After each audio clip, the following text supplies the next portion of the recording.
Day 2 na nga ng pagpapanggap natin as nagpapapayat. Hindi pa man din ako nakakalayo, mukhang pagod na nga ako. Gandang-ganda nga pala ako sa shirt ko ngayon. Tignan nyo naman kung gaano ka-sexy at gaano kakulay sa dilim.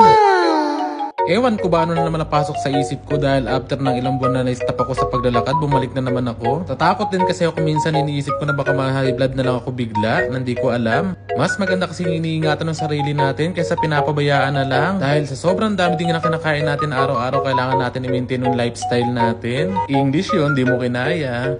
Wow!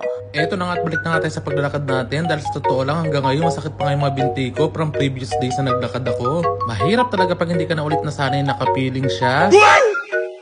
Hindi ka na pala nasanay na maglakad ulit dahil sa tagal nga na nahinto ka mag-exercise. Kung napapansin nyo nga pala madilim sa nilalakaran ko pero huwag kayo mag-alala dahil safety naman dito. Okay! Kung dati nga pala ay halos nalalakad namin ang buong Alrayan pero ngayon nag-change na ako. Inisip ko kasi na medyo malayo talaga yung nararating namin ni Chris dati. Pero dahil nga hindi na sumasama sa akin si Chris kaya dito na lang ako sa tapat namin naglalakad, mas malapit pa.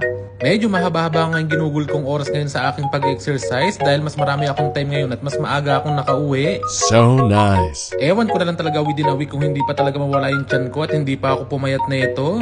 Masarap-sarap pa nga maglakad ngayon dahil hindi nga ganun kainit ngayon ang hangin sa gabi. Oh, wow! Hindi mo na kasi magagawa yung ganito paglakad-lakad sa gabi pag nagtag-init na talaga.